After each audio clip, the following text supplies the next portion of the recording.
In the year 1945, on 6th August, an atomic bomb was dropped at Hiroshima in Japan.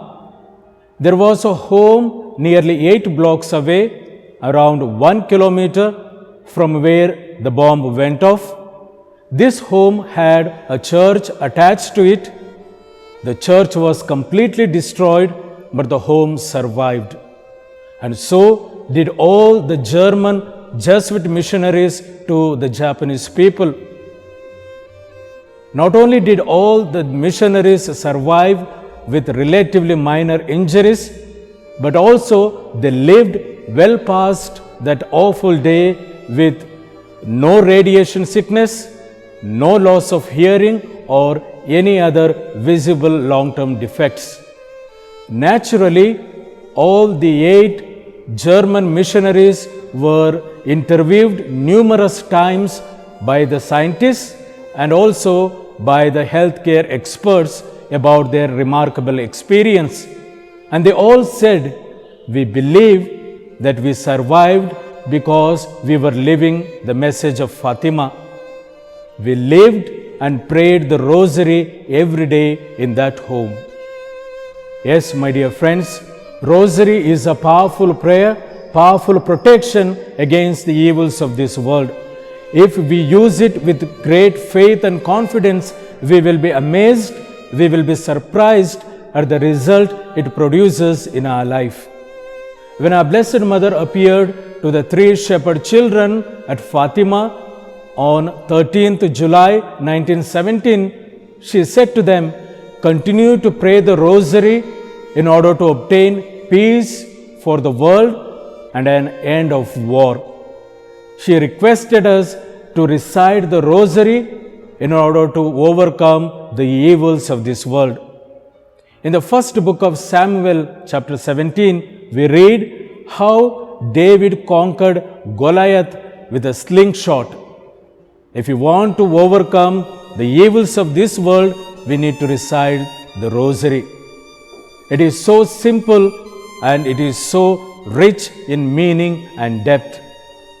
Pope John Paul II says, "Rosary is a very simple prayer. It is a marvelous prayer. It is my favorite prayer. It is a marvelous prayer in its simplicity and in its depth."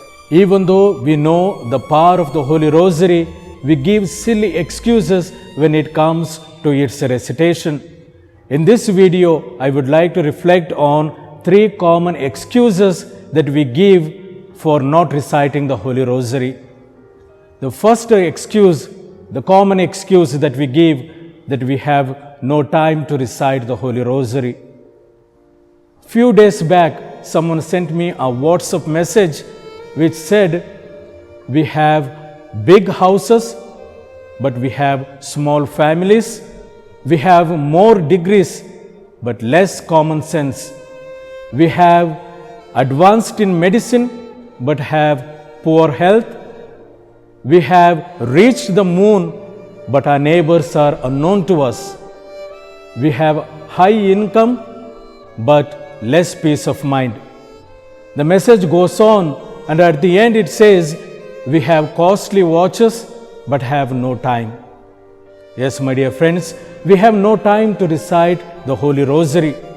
To those of us who give this silly excuse for not reciting the Holy Rosary, Pope John Paul II has a very kind advice.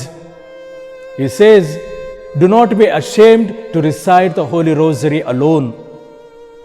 When you walk along the street to the schools, to the universities, or to the work, or as you commute by public transport, recite the Holy Rosary." Imagine, my dear friends, if a doctor advises each one of us to exercise daily for 30 minutes to improve our physical health, don't we do that? If yes, then to improve our spiritual health, we need to find time to recite the Holy Rosary. The second silly excuse that we give for not reciting the Holy Rosary is a repetitive prayer. Rosary is a boring prayer. Why should we recite the same prayer again and again for so many times. To those of us who take shelter in this excuse, I have a kind advice. Rosary is something like breathing. Breathing is very important to us. I breathe all the time. I do not get bored of it. It does not become repetitive to me. It is so simple.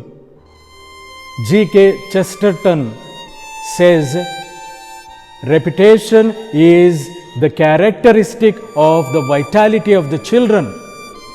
The children like to hear the same stories with the same words time and time again, not because they are unimaginative or they are bored, but because they take delight in life.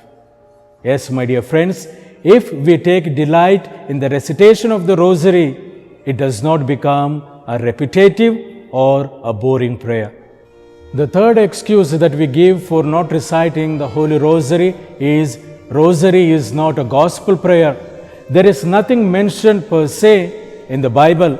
So why should we recite the Holy Rosary? To those of us who give this excuse, I would say Rosary is a Christocentric prayer setting forth the life of Jesus, the infancy, the public ministry of Jesus, His passion, death and resurrection. Meditation on the joyful, the luminous, the sorrowful and glorious mysteries makes the Rosary the compendium, the breviary of the Bible and of Christian life itself. And so, Rosary is the compendium of the liturgical year. So, my dear friends, let us not give the excuse that Rosary is not a gospel prayer. So, dear friends, let us not give these silly excuses for not reciting the Holy Rosary. Let us find some time and take delight in the recitation of the Holy Rosary. May our Blessed Mother, the Virgin most powerful, intercede for each one of us. May we, under her mantle, be safe and sound. May we pray to Jesus through our Blessed Mother. May God bless us all.